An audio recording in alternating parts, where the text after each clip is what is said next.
সেদিন গাউসিয়া কমিটি না দিলে আজকে বাংলাদেশের হাজার হাজার যুবক পথভ্রষ্ট হয়ে জাহান্নামের দরজায় চলে যেত। ঠিক কিনা কথা?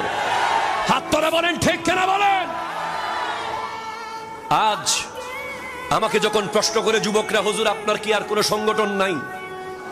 কোন সংগঠন কি আপনাকে হাদিয়া দেয় না?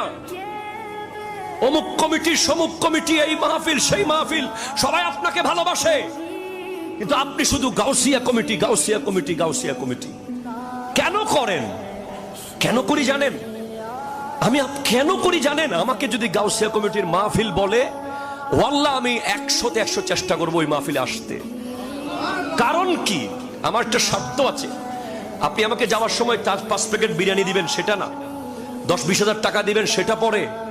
আমার আসল শর্ত হলো, আমি নিজের চোখে ঢাকায় দেখেছি।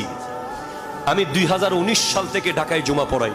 আমি দেখেছি যে মানুষ কিভাবে নিষ্ঠুর হতে পারে, বাপ কিভাবে সন্তানকে ফেলে দিতে পারে, সন্তান কিভাবে বাপকে রেখে যেতে পারে। আমি দেখেছি রে ভাই।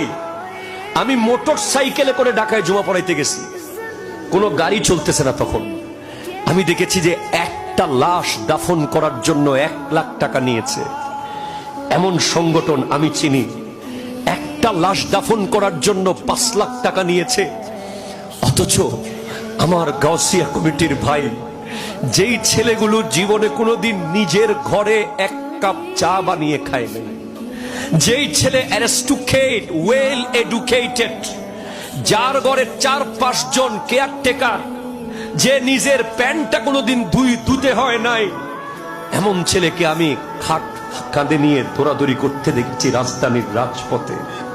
এমন ছেলেকে আমি রাতের 2টা বাজে মানুষের লাশ দাফন কাফন করতে দেখেছি। হ্যাঁ, তখন আমি বুঝেছি